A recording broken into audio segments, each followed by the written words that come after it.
தலைப்பு என்ன அப்படின்னு பார்த்தீங்கன்னா, உடன்படிக்கை பெட்டி ஏன் பிடிக்கப்பட்டது அப்படிங்கிற ஒரு கேள்வி தான் இந்த நாளுக்குடைய ஒரு செய்தியாக இருக்க போகிறது. உடன்படிக்கை பெட்டி ஏன் பிடிக்கப்பட்டது? 1 சாமுவேல் 4வது அதிகாரத்திலிருந்து நாம் தியானிக்க இருக்கிற இந்த வேத சத்தியம், இந்த சத்தியத்தின் மூலமாக நாம் கற்றுக்கொள்ள இருக்கிற பாடங்களை ஆண்டவர் வந்திருக்கிற எல்லாருக்கும் ஆசீர்வதித்து கொடுக்கும்படியாய் நாம் யாவரும் தலைகளை தாழ்த்தி ஜெபம் செய்வோம்.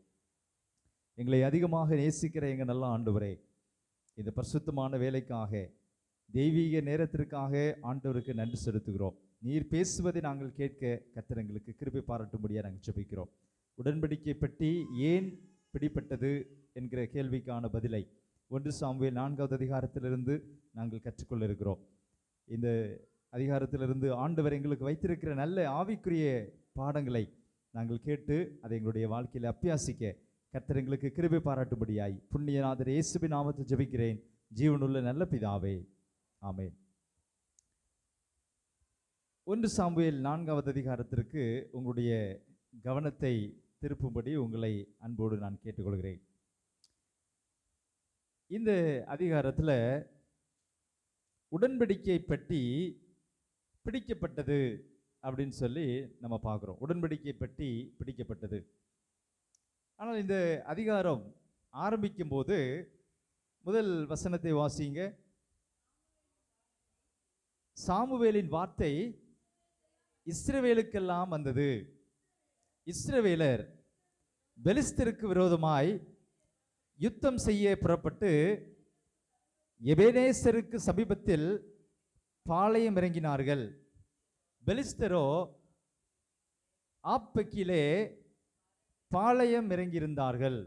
இங்கு இஸ்ரவேல் ஜனங்களுக்கும் பெலிஸ்தருக்கும் இடையே, அல்லது இஸ்ரவேலுடைய படைக்கும் பெலிஸ்தருடைய படைக்கும் இடையே ஒரு யுத்தம் ஒன்று நடைபெற்றது அப்படின்னு வேதத்தில் வாசிக்கிறோம்.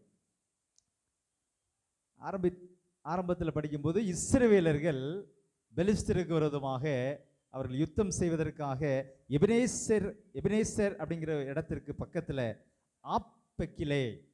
ஆப்பெக்கிலே என்கிற ஒரு இடத்துல அவர்கள் பாளையம் இறங்கினார்கள். சண்டை போடுவதற்கு, யுத்தம் செய்வதற்கு ஒரு இடத்துல, ஆப்பெக்கிலே என்கிற ஒரு இடத்துல அவங்க என்ன செஞ்சிருந்தாங்க, வந்திருந்தாங்க. இதை கொஞ்சம் நம்ம ஆழமாக இந்த அதிகாரத்தை நம்ம படிக்க போகிறோம். இங்கு வேதாகமத்தில் எந்த விளக்கமும் கொடுக்கப்படவில்லை. ஆனால் தீர்க்கதரிசி அம்மையார் எழுதி வைத்திருக்கிறாங்க, இஸ்ரவேல் ஜனங்கள் தேவனுடைய ஆலோசனையை பெறாமல் இந்த யுத்தத்திற்கு வந்திருக்கிறார்கள். தேவனுடைய ஆலோசனை அவர்களுக்கு கொடுக்கப்படவில்லை. தீர்க்கதரிசியோ அல்லது பிரதான ஆசாரியருடைய ஒப்புதலோ அவர்களுக்கு கிடைக்கவில்லை. அப்படி இல்லாம இன்னொரு விதத்தில் என்ன சொல்லணும் அப்படின்னு சொன்னா, ஆண்டவருடைய சித்தம் இல்லாமல், ஆண்டவருடைய விருப்பம் இல்லாமல், ஆண்டவருடைய அனுமதி இல்லாமல் இந்த யுத்தத்திற்கு இஸ்ரவேல் ஜனங்கள் என்ன செஞ்சாங்க, போயிருந்தாங்க. அன்பான தேவனுடைய பிள்ளைகளே, ஆண்டவருடைய ஒத்தாசை இல்லாம யுத்தத்துக்கு போன என்ன நடக்கும்? தோல்விதான். நீதிமொழிகள் 21வது அதிகாரம், நீதிமொழிகள் 21வது அதிகாரம் 13வது வசனத்தை எடுத்தவர்கள் வாசிங்க. நீதிமொழிகள் 21:31. குதிரை யுத்த நாளுக்கு ஆயத்தமாகும், ஜெயமோ கர்த்தரால் வரும். குதிரை ஆயத்தப்பட்டாலும் ஜெயம் யாரால தான் வரும்? கர்த்தரால் தான் வரும். அதை இஸ்ரவேல் ஜனங்கள் மறந்துட்டாங்க. தேவனுடைய ஆலோசனையோ அல்லது தீர்க்கதரிசியுடைய ஒப்புதலோ இல்லாமல் என்ன செஞ்சாங்க, இவங்க பெலிஸ்தருக்கு விரோதமாக சண்டை செய்வதற்காக போயிருந்தார்கள். 78வது சங்கீதம்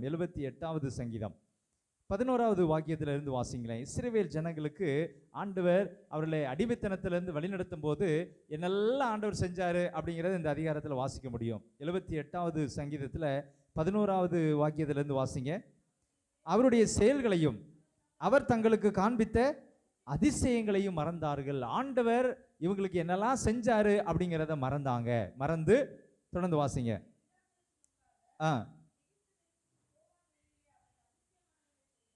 ஆண்டவர் எகிப்து தேசத்தில் அதிசயமானவைகளை செய்தார். வேற என்னெல்லாம் செஞ்சார்? கடலை பிளந்து அவர்களை கடக்க பண்ணினார். ஜலத்தை அல்லது கடல் தண்ணியை அப்படியே குவியலாக நிற்க செஞ்சார். மண் குவியலை பார்த்துருப்போம். இங்கே தூத்துக்குடியில் உப்பு, சரியா? போன முறை நான் என்னுடைய பிள்ளைகள் எடுத்து சொல்லிட்டு இருந்தேன், ஒரு ட்ரிப்பு இது உப்பு குவியல் பக்கத்தில் நின்று ஃபோட்டோ எடுக்கணும் அப்படின்னு சொல்லி, சரியா? இப்படி குவியலில் நம்ம பார்த்துருக்கோம். ஆனால் இங்கே ஜலக்குவியல், ஜலம் வந்து அப்படியே குவியலாக ஆண்டவர் நிற்கும்படி செய்தார். பகல் என்ன செஞ்சாராம்? மேகத்தினாலும் இரா முழுவதும் அக்கினி வெளிச்சத்தினாலும் அவர்களை வழி நடத்தினார். இது எல்லாம் மறந்துட்டு ஆண்டவருடைய ஒப்புதல் இல்லாமலேயே என்ன செஞ்சாங்க? இவங்க சண்டைக்கு போனாங்க. 106வது சங்கீதத்தில் 13வது 22வது வாக்கியங்களை வாசிங்களேன். 106வது சங்கீதம்.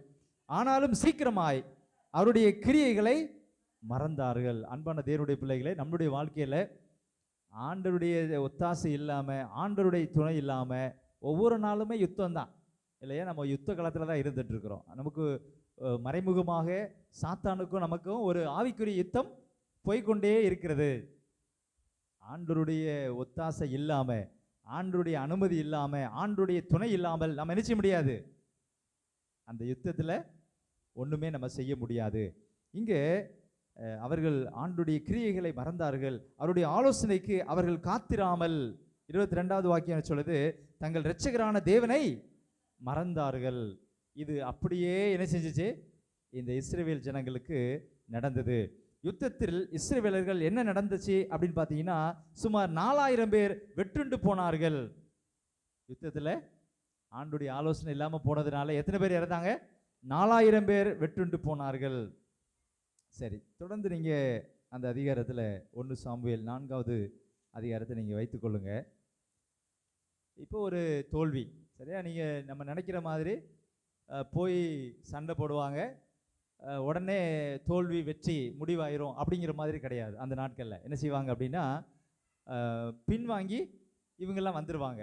அப்போ அவங்க 4000 பேர் இறந்தாச்சு, அப்போ நம்ம கை தான் ஓங்கி இருக்குது அப்படின்னு பெலிஸ்தேயர்கள் என்ன செய்வாங்க? உற்சாகத்தோடு போவாங்க. இஸ்ரவேல் ஜனங்கள் தோல்வி பயத்தோடு ஏன் இப்படி நடந்துச்சு அப்படின்னு சொல்லி அவங்க என்ன செய்வாங்க? மறுபடியும் அதை என்ன செய்யணும், எப்படி நம்ம சண்டை போடணும், தோல்விக்கு என்ன காரணம் அப்படின்னு சொல்லி உட்காந்து ஸ்டடி பண்ணுவாங்க. அந்த மாதிரி என்ன செஞ்சாங்க? இந்த 2வது வசனத்தில் முடியும் போது, அவர்கள் சேனையின் போர்க்களத்தில் ஏறக்குறைய 4000 பேர் வெற்றுண்டு போனார்கள். 3வது வசனத்தை வாசிங்க, மாறி மாறி வாசிங்க. ஜனங்கள் திரும்ப பாளையத்துக்கு வந்தபோது, இஸ்ரவேல் ஜனங்கள் மறுபடியும் அந்த பாளையத்துக்கு வராங்க. அவங்க எந்த இடத்துல தங்கியிருந்து யுத்தத்துக்கு போனாங்களோ அந்த இடத்துக்கு வராங்க. இஸ்ரவேலின் மூப்பரானவர்கள், இன்று கர்த்தர் பெலிஸ்தருக்கு முன்பாக நம்மை முறியடித்தது என்ன? அங்கு ஒரு கேள்வி ஒன்று கேட்கப்படுகிறது. இஸ்ரவேலின் மூப்பரானவர்கள் இந்த கேள்வி எழுப்புறாங்க. பெலிஸ்தருக்கு முன்பாக ஆண்டவர் நம்மளை ஏன் முறியடிக்க பண்ணினாரு? அவங்களுக்கு தெரிஞ்சிருச்சு, சரியா? சரி, நம்ம ஏன் முறியடிக்க பண்ணினாங்க அப்படின்னு சொல்லிட்டு ஒரு நல்ல கேள்வி ஒன்று கேட்குறாங்க. தொடர்ந்து வாசிங்க. அதற்கு ஒரு முடிவும் கொண்டு வராங்க. ஆண்டவர் நம்மக்கிட்ட இல்லை, அதனால தான் தோத்தோம்.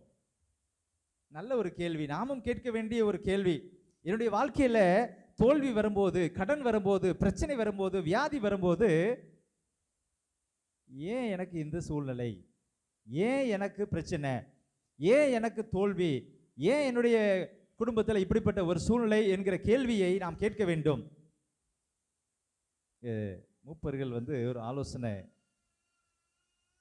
பெலிஸ்தருக்கு முன்பாக கர்த்தர் நம்மளை ஏன் இப்படி தோக்க செஞ்சாரு, தோல்விக்கு காரணம் என்ன அப்படிங்கிறத அவங்க முழுமையா அவங்க ஆராயாம ஆண்டவர் நம்மளை தோக்கடிச்சிட்டாரு அப்படிங்கிறத கண்டுபிடிச்சாங்க. சரி, அப்புறம் சொல்றாங்க, எப்போவோ நம்ம யுத்தத்துக்கு போகும்போது உடன்படிக்கை பெட்டி இருக்கும். உடன்படிக்கை பெட்டி அப்படிங்கிறது ஒரு பெரிய டாபிக், அது பெரிய பரவ நம்ம படிப்போம். ஆசிரியப்பு கூடத்தில் நம்ம நிறைய படிச்சிருப்போம். இது உடன்படிக்கை பெட்டி நம்ம கிட்ட இல்லாததுனால தான் நம்ம தோத்தோம். எப்படி வந்தாங்க ஒரு முடிவுக்கு? உடன்படிக்கை பெட்டி நம்ம இடத்துல இல்லாததுனால தான் காரணம். அப்போ சீலோவில் இருக்கிற கர்த்தருடைய உடன்படிக்கை பெட்டியை கொண்டு வருவோம், அது நம்முடைய பகைஞரின் கைக்கு விலக்கி ரட்சிக்கும்படி நம்முடைய நடுவிலேயே வர வேண்டியது என்றார்கள். மூப்பர்கள் அவங்க எவ்வளவு யோசிச்சிருக்காங்க. ஆனால் உடன்படிக்கை பெட்டி நம்மளை பாதுகாக்கும் அப்படின்னு அவங்க நினைச்சாங்க. உடன்படிக்கை பெட்டி நம்மளை பாதுகாக்குமா? இன்னைக்கு நிறைய பேர் பைபிள் பைபிள் கையுமா இருந்தேன் அப்படின்னா சாத்தான் என்ன நினைச்ச மாட்டான், பைபிளை வாசிக்கிறதே கிடையாது. 15 வருஷத்துக்கு முந்தி வாங்கின பைபிள் புதுசாக இருக்குது, பைபிளை வாசிக்கிறதே கிடையாது. ஆனால் பைபிளை எப்பவுமே வச்சிருக்கிறது. ஆண்டவர் என்ன செய்வார், என்னை பாதுகாப்பார், எனக்கு எந்த விபத்தும் வராது, நாச மோசமும் வராது. அன்பான தேவனுடைய பிள்ளைகளே, இந்த இஸ்ரவேல் ஜனங்கள் தோல்விக்கு என்ன காரணம் என்பதை அவர்கள் கண்டுபிடிக்காம ஆண்டவர் தான் நம்மளை தோற்கடிக்கிறாரு. உடன்படிக்கையை பற்றியே கொண்டு வந்துட்டா உடன்படிக்கை பற்றி நம்மளை பாதுகாக்கும் அப்படின்னு சொல்லிட்டு அவங்க என்ன செய்யலையாம், அவங்களுடைய பிழைகளை அவர்கள் உணரவில்லை. இஸ்ரவேல் தேசம் இவங்க அந்த பெலிஸ்தருக்கு எதிராக யுத்தத்திற்கு போகும்போது தேவனுடைய நியாய தீர்ப்புக்கு அது முத்தி இருந்துச்சான். தேவனுடைய நியாய தீர்ப்பு தான் நடக்கணும். அப்படிப்பட்ட நேரத்தில் ஆண்டோடைய ஒத்தாசை இல்லாமல் இவங்க என்ன செய்கிறாங்க, யுத்தத்துக்கு போயிருந்தாங்க. இந்த பயங்கரமான பேரழிவுக்கு தங்களுடைய பாவம் தான் காரணம் அப்படிங்கிறதை அறியாமல் உணராமல் இருந்தார்கள். மத்த 24வது அதிகாரத்தில், மத்த 24வது அதிகாரம் 37 39 வரைக்கும் வாசிங்களேன். நோவாவின் காலத்தில் எப்படி நடந்ததோ அப்படியே மனுஷகுமாரன் வரும் காலத்திலும் நடக்கும். நோவுடைய காலத்தில் எப்படி நடந்தது? தொடர்ந்து வாசிங்க. எப்படி எனில், ஜலப்பிரளயத்துக்கு முன்னான காலத்திலே நோவா பேழைக்குள் பிரவேசிக்கும் நாள் வரைக்கும் ஜனங்கள் எப்படி இருந்தாங்களா? புசித்தும் குடித்தும் பெண் கொண்டும் பெண் கொடுத்தும் ஜலப்பிரளயம் வந்து அனைவரையும் வாரிக்கொண்டு போக மட்டும் உணராதிருந்தார்கள். அப்படியே எப்படி இருப்பாங்களா? மனுஷகுமாரன் வரும் காலத்திலும் நடக்கும். புசித்தும் குடித்தும் பெண் கொண்டும் பெண் கொடுத்தும் இருந்தார்கள். ஜலப்பிரளயம் வந்து அவர்கள் அனைவரையும் வாரிக்கொண்டு போக மட்டும் உணராதிருந்தார்கள் என்று வேதத்தில் வாசிக்கிறோம். இவங்களும் உணராதிருந்தார்கள். இந்த தோல்விக்கு எங்களுடைய பாவம் தான் காரணம் அப்படின்னு உணராதிருந்தார்கள். பாவ அறிக்கை செஞ்சிருக்கணும், அவங்க செய்யலை. எப்படி பாவ அறிக்கை செய்யணும் அப்படின்னு சொல்லி தானியேல் நமக்கு நல்ல ஒரு உதாரணமாக இருக்கிறார். தானியேல் 9வது அதிகாரத்தில் 4வது 5வது 6வது வசனங்களை வாசிக்கும் போது, என் தேவனாகிய கர்த்தரை நோக்கி ஜெபம் பண்ணி, இங்கே உபவாசம் இருந்து தானியேல் அவர் வந்து ஜெபம் பண்ணும்போது அவர் சொல்றாரு, என் தேவனாகிய கர்த்தரை நோக்கி ஜெபம் பண்ணி பாவ அறிக்கை செய்து, ஆண்டவரே, உம்மில் அன்பு கூர்ந்து உம்முடைய கற்பனைகளை கைக்கொள்ளுறவர்களுக்கு உடன்படிக்கையும் கிருபையும் காக்கிற மகத்துவமும் பயங்கரமான தேவனே. நம்ம எப்படி ஜெபம் பண்ணுவோம்? நம்ம பாவ அறிக்கை ரொம்ப டிஃப்ரெண்டாக இருக்கும். ஆண்டவரே, நாங்கள் செஞ்ச பாவத்தை எல்லாம் பண்ணீங்க அப்படின்னு சிம்பிளாக முடிச்சிருவோம் இல்லையா? இவர் எப்படி ஜெபம் பண்ணுறாரு பாருங்க. நாங்கள் பாவம் செய்து அக்கிரமக்காரராய் இருந்து துன்மார்க்கமாய் நடந்து கலகம் பண்ணி உம்முடைய கற்பனைகளையும் உம்முடைய நியாயங்களையும் விட்டு அகன்று போனோம். இங்கே இந்த அதிகாரத்தில் நாங்கள் பாவம் செய்து அப்படிங்கிற வார்த்தை நிறைய இடத்துல வர்றதை நம்ம பார்க்க முடியும். நாங்கள் பாவம் செய்தோம், அவருக்கு விரோதமாக பாவம் செய்தோம். 11வது வசனத்தில் வாசி, அவருக்கு விரோதமாக பாவம் செய்தோம். 8வது வசனத்தில், ஆண்டவரே, உமக்கு விரோதமாக பாவம் செய்தபடியால் நாங்களும் எங்கள் ராஜாக்களும் எங்கள் பிரபுக்களும் எங்கள் பிதாக்களும் வெட்கத்திற்குரியவர்களானோம். பாவ அறிக்கை. இங்கு இஸ்ரவேல் ஜனங்கள் மூப்பர்களோடு சேர்ந்து தீர்மானம் பண்ணினாங்க. தோல்விக்கு காரணம் கர்த்தருடைய உடன்படிக்கை பெட்டி நம்மிடத்தில் இல்லாதது. ஆகையால் சீலோவில் இருக்கிற கர்த்தருடைய பெட்டியை என்ன செய்ய வேண்டும்? சேனைக்குள்ள கொண்டு வர வேண்டும் அப்படின்னு சொல்லி தீர்மானித்தார்களாம். 10 கற்பனையை மனப்பாடம் பண்ணாதனால தான் என் குடும்பத்தில் பிரச்சனை. எல்லா பிள்ளைகளுக்கும் 10 கற்பனை மனப்பாடமாக சொல்லிக் கொடுத்துடணும். சொல்லிக் கொடுத்தா போதுமா? வாரத்தில் ஒரு நாள் ஆலயத்தில் வந்துட்டு போயிட்டா போதுமா? நம்முடைய வருமானத்தில் 10ல் 1 கரெக்டாக தசம்பாகம் கொடுத்துட்டா போதுமா? அதுவும் செய்ய வேண்டும், இவைகளையும் கைவிடாமல் இருக்க வேண்டும். எவைகளும் அப்படின்னா மற்ற நேரத்திலையும் ஆண்டவருக்கு பிரியமாக நினைச்ச வேண்டும், நடக்க வேண்டும். இங்கே அவங்க ஒரு தீர்மானம் எடுக்கிறாங்க. உடன்படிக்கை பெட்டி நம்ம இடத்துல இருந்துச்சுன்னா அது நம்மளை என்ன செய்யும்? பாதுகாக்கும். நம்ம சண்டை போட்டு ஈஸியாக ஜெயிச்சு நம்ம என்ன செஞ்சிடலாம், போயிடலாம் அப்படின்னு முடிவெடுத்தாங்க. அவங்க சொன்ன அந்த காரியம் அது நம்மளுடைய பகைஞரின் கைக்கு நம்மளை விலக்கி ரட்சிக்கும். எது? உடன்படிக்கை பெட்டி. ஆனால் நீங்கள் நல்லா படிச்சீங்க அப்படின்னு சொன்னால், உடன்படிக்கை பெட்டியை சேனைக்குள்ளே கொண்டு வர வேண்டும் அப்படின்னு சொல்லி ஆண்டவர் எந்த கட்டளையும் கொடுக்கவில்லை, எந்த அனுமதியும் கொடுக்கவில்லை. மறுபடியும் அவங்க தப்பு செய்கிறாங்க. தோல்விக்கு அவங்க என்ன செஞ்சுருக்கணும்? ஏசப்பா இப்படி ஆகிப்போச்சு, யுத்தத்தில் தோத்துட்டோம், 4000 பேர் இறந்துட்டாங்க. 4000 பேர் இறந்துட்டாங்க அப்படின்னா அது சாதாரண விஷயமா? எல்லாமே அவங்க எல்லாம் சொந்தமாக இருப்பாங்க இல்லையா? சித்தப்பா, மாமா, அத்தை, அப்பா யாரெல்லாம் இறந்தாங்களோ தெரியாது. அப்போ குடும்பம் எல்லாம் எப்படி உட்காந்துருப்பாங்க? ரொம்ப சோகத்தில் உட்காந்துருக்கணும். தோல்விக்கு என்ன காரணம்? ஏசப்பா எங்களுக்கு உதவி செய்யுங்க அப்படின்னா ஆண்டவர் என்ன செஞ்சிருப்பார்? வழி காமிச்சிருப்பார். எப்பா நீ எல்லாம் செஞ்ச தப்பெல்லாம் மன்னிப்பு கேளு, மனம் திரும்பு, நான் உனக்கு வெற்றியை தாரேன். சில இடங்களில் இஸ்ரவேல் ஜனங்களுக்கு ஆண்டவர் எப்படி வெற்றியை கொடுத்தார் அப்படின்னா, பயங்கரமாக 3-4 ராஜாக்கள்லாம் ஒன்று சேர்ந்து வருவாங்க. அந்த ராஜா ஜெபம் பண்ணிட்டு போவார், சண்டைக்கே போக மாட்டார், சண்டைக்கு ஆயத்தமாய் நிற்பார்.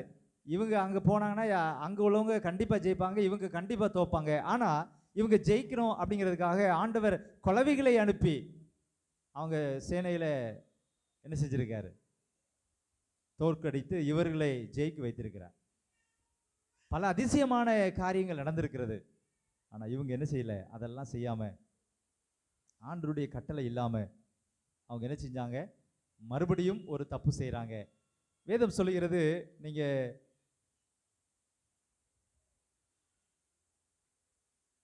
5வது வசனமா 4வது வசனத்தில் கடைசியில் நான் வாசிக்கிறேன்.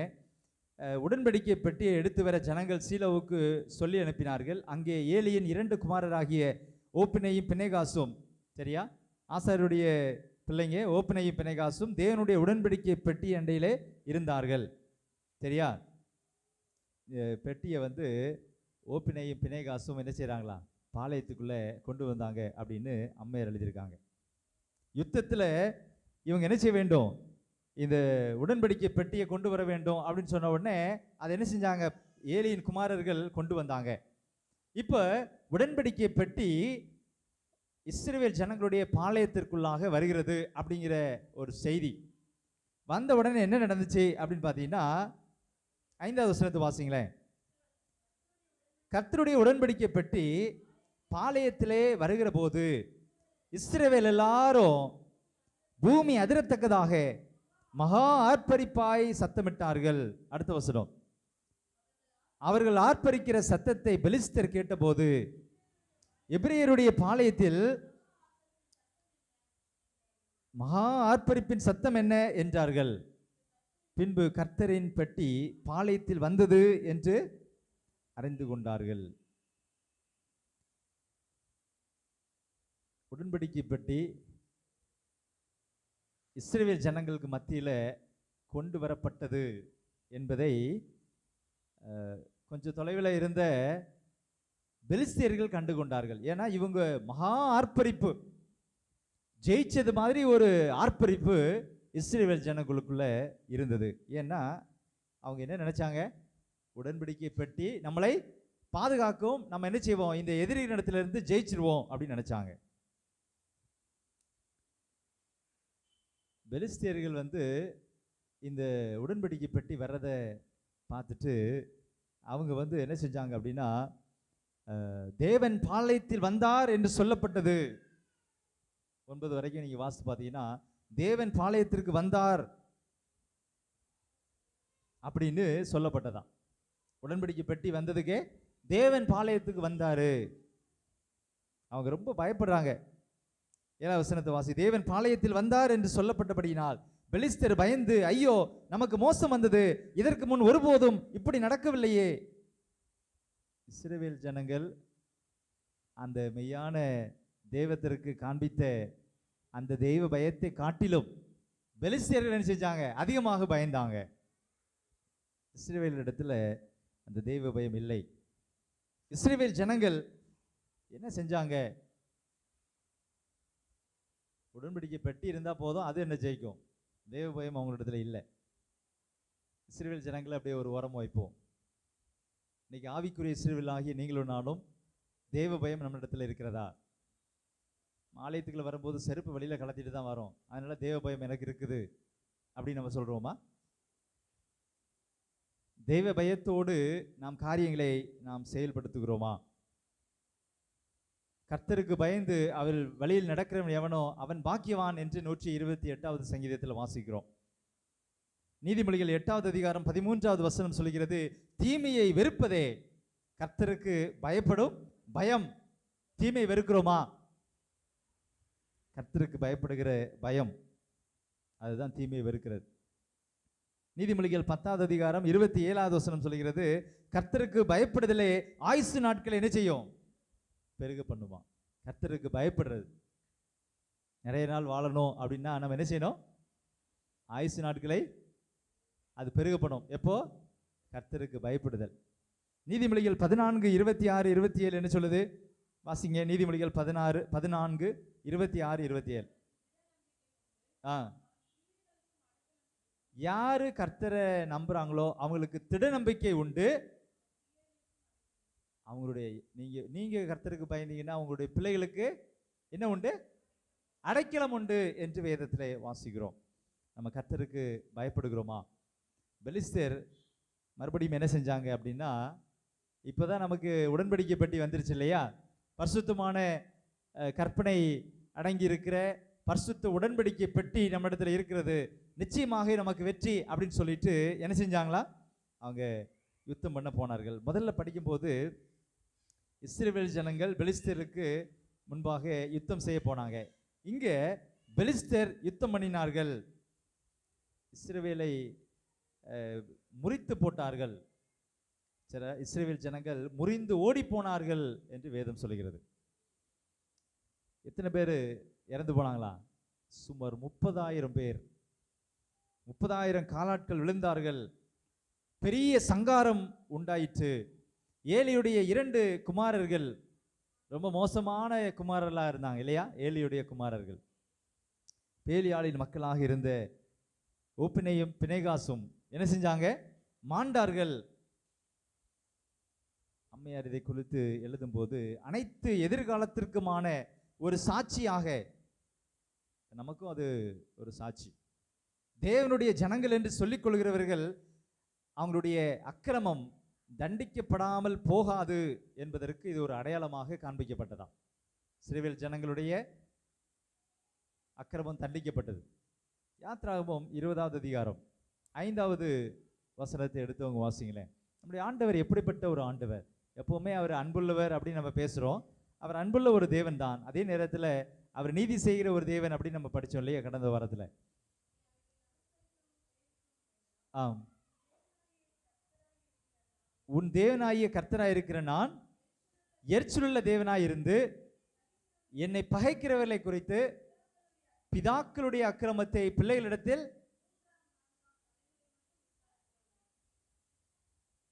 என்னுடைய அப்பா தப்பு பண்ணியிருந்தார் அப்படின்னு சொன்னா அது யாரை பாதிக்கும் அப்படின்னா என் பையனுடைய பிள்ளைகளை கூட பாதிக்கும். பிதாக்களுடைய அக்கிரமத்தை பிள்ளைகளிடத்தில் 3ஆம் 4ஆம் தலைமுறை மட்டும் விசாரிக்கிறவராக இருக்கிறேன். அன்பான தேவனுடைய பிள்ளைகளே, நாம தேவ பயமா இல்லை அப்படின்னு சொன்னா, நம்ம ஆண்டவருக்கு விரோதமாக காரியங்களை செய்தோம் அப்படின்னு சொன்னா நம்மளையும் அது நம்முடைய பிள்ளைகளையும் பாதிக்கும், நம்முடைய பிள்ளைகளுடைய பிள்ளைகளையும் அது பாதிக்கும். ஏன்னா ஆண்டவர் நீதி செய்கிற ஒரு ஆண்டவராக இருக்கிறார். அதே இது அடுத்த வசனத்தில் படிச்சீங்கன்னா, என்னிடத்தில் அன்பு கூர்ந்து என் கற்பனைகளை கைகொள்கிறவர்களுக்கோ எத்தனை தலைமுறை? 1000 தலைமுறை மட்டும் இரக்கம் செய்கிறவராக இருக்கிறேன். அன்பான தேவனுடைய பிள்ளைகளே, ஆண்டவர் நம்மளை விசாரிக்கணுமா, ஆண்டவர் நமக்கு இரக்கம் செய்யணுமா அப்படிங்கிறது யாருடைய கரத்தில் இருக்கிறது? நம்மளுடைய கரத்தில் இருக்கிறது. உடன்படிக்கை பெட்டி என்பது ஆச்சரியமான ஒரு சத்தியம் அல்லது வல்லமையின் வெளிப்பாடாக, அது வல்லமையின் வெளிப்பாடும் ஆச்சரியமானதுமாக அல்லது சத்தியம் நிறைந்ததுமாக இருந்த அந்த உடன்படிக்கை பெட்டி ஆனால் இந்த சமயத்தில் இஸ்ரவேல் ஜனங்களுக்கு அது பாதுகாப்பை கொடுக்கவில்லை. காரணம், அவனுடைய விசுவாசம் எப்படி இருந்தது அப்படின்னா பெயர் விசுவாசமாக இருந்தது. இன்னைக்கு நம்முடைய 7ஆம் நாள் அட்வென்ட் திருச்சபை உலகமெங்கும் செயல்பட்டு கொண்டிருக்கிற ஒரு உலகளாவிய திருச்சபை. நிறைய குடும்பங்கள் எப்படி இருக்கிறது அப்படின்னா பேர் விசுவாசம். பேருக்கு விசுவாசி. நான் ஏற்கனவே ஒரு செய்தியை ஆயத்தப்படுத்தியிருந்தேன். ரொம்ப பாரத்தோடு ஆயத்தப்படுத்தின செய்தி. அதுக்கு பிரசங்கத்துக்கு ஒரு காரியத்தை மனசில் வச்சு பிரசங்கத்தை ஆயத்தம் செய்திடலாம். அதுக்கு பேர் வைக்கிறது சில நேரத்தில் கொஞ்சம் சிலர் ரொம்ப ஞானமாக பேர் வைப்பாங்க, சிலர் ரொம்ப தாக்குறது மாதிரி பேர் வைப்பாங்க. நான் தாக்குற குரூப்னு நினைக்கிறேன். எப்படி பேர் வச்சுருந்தேன் அப்படின்னா விசுவாசியா வெச ஊசியா அப்படின்னு சொல்லி பேர் வச்சுருந்தேன். ஏன்னா அப்படித்தான் இருக்கிறது. இங்கே இஸ்ரவேல் ஜனங்கள் என்ன செஞ்சுருக்கணும்? ஆண்டுடைய ஒத்தாசையோடு போய் அசால்ட்டாக ஜெயிச்சுட்டு வந்திருக்கணும். ஆனால் உடன்படிக்கை பெட்டியை மறுபடியும் கொண்டு போய் என்ன செஞ்சாங்க? 30,000 பேர், ஒரு பெரிய சங்காரம் வந்தது. இன்னைக்கு நிறைய கிறிஸ்தவர்கள் இந்த இஸ்ரவேலர்களை போலத்தான் பேர் கிறிஸ்தவர்களாக இருக்கிறார்கள். பேர் கிறிஸ்தவர்கள் கூட விட்டுடலாம். கல்லறை கிறிஸ்தவர்கள் இருக்கிறாங்க, வருடாந்திர கிறிஸ்தவர்கள் இருக்காங்க, வருஷத்துக்கு ஒரு முறை தான் கோயிலுக்கு போவேன். காலாண்டு கிறிஸ்தவர்கள், டைம் கிடைச்சா டைம் பாஸ் கிறிஸ்தவர்கள், இப்படி பல பெயர்கள் வைக்கலாம். பண்டிகை கிறிஸ்தவர்கள். வெளி உலகத்தில் தான் அப்படின்னா மீதமான திருச்சபையும் அப்படி மாறிக்கொண்டிருக்கிறது. மிகவும் வேதனைக்குரியதாக இருக்கிறது. உடன்படிக்கை பெட்டி அதோடைய வல்லமையை இழந்திருந்தது. அதுக்கு வல்லமை இல்லை என்பதை இந்த ஜனங்கள் உணராமல் இருந்தார்கள். ஆண்டவர் என்ன சொல்ல விரும்புகிறாரு? எனக்கு அன்பான தேவனுடைய பிள்ளைகளே, ஜனங்கள் பரிசுத்த நியமங்களுக்கு கீழ்ப்படிந்து ஆண்டவருடைய நித்திய வல்லமையால கிரியை செய்யும்படி அவர்களோடு இணைந்திருந்தால், ஆண்டவருடைய பரிசுத்த நியமங்களுக்கு நாம் கீழ்ப்படிந்து ஆண்டவரோடு இணைந்திருந்தால் நிச்சயமாகவே ஆண்டவர் அவர்களுக்கு என்ன செஞ்சிருப்பார்? வெற்றியை கொடுத்திருப்பார். உங்களுடைய வாழ்க்கையிலும் பரிசுத்த நியமங்களுக்கு கீழ்ப்படிந்து ஆண்டவரோடு இணைந்திருந்தா உங்களுடைய வாழ்க்கையிலையும் உங்களுடைய கடன் பிரச்சனையாக இருக்கலாம், குடும்ப பிரச்சனையாக இருக்கலாம், தீர்க்க முடியாத எந்த பிரச்சனையாக இருந்தாலும் சரி, ஆண்டவர் என்ன செய்வார்? உங்களுக்கு விடுதலையை கொடுப்பார். உடன்படிக்கை பெட்டியும் ஆசரிப்பு கூடாரத்தில் மையத்தில் இருப்பது மாத்திரம் போதுமா அப்படின்னா அது போதாது. ஆசாரியர்கள் பலி செலுத்துவதும் போதுமா அப்படின்னா அது போதாது. நாங்கள் தேவனுடைய பிள்ளைங்க, நாங்கள் மீதமான திருச்சபை அப்படின்னு சொல்லிக்கிட்டா போதுமா? இந்த திருச்சபையில் நான் ஞானஸ்நானம் எடுத்துட்டேன், என் பேர் இருக்குது, நான் இந்த இதில் ஒரு முக்கியமான ஆள் அப்படின்னா போதுமா? அதுவும் போதாது. அப்போதான் என்னதான் செய்யணும் அப்படின்னா, இருதயத்தில் அக்கிரமத்தை நேசித்திருப்பவர்களுடைய விண்ணப்பத்தை ஆண்டவர் என்ன செய்ய மாட்டார்? கருத்தில் கொள்ளவே மாட்டார். அதான் நீதிமொழிகள் 28:9 வாசிக்கிறோம், வேதத்தை கேளாதபடி தன் செவி விளக்கினுடைய ஜெபம் அருவருப்பு. இஸ்ரவேல் ஜனங்களும் அப்படிதான் இருந்தாங்க. ஆண்டவர் இஸ்ரவேலர்களை தண்டிக்கும் கருவியாக அந்த பெலிஸ்தர்களை அவர் உபயோகப்படுத்தினார். துன்மார்க்கர்கள் சில நேரத்தில் செலுத்திருக்கிற மாதிரி தெரியுமா? துன்மார்க்கர்கள் சில காலம் களி கூறலாம், ஆனால் அவர்கள் பரிசுத்தமான பாவத்தை வெறுக்காத வரை, பரிசுத்தமான பாவத்தை, பரிசுத்தமான காரியங்களை பாவமாக செஞ்சுட்டு இருக்கிறவங்க அதை வெறுக்காத வரை தேவனுடைய தீர்ப்பை சந்திக்க வேண்டிய காலம் நிச்சயமாக வரும் என்று இந்த 1 சாமுவேல் 4வது அதிகாரத்தில் படிக்கிறோம்.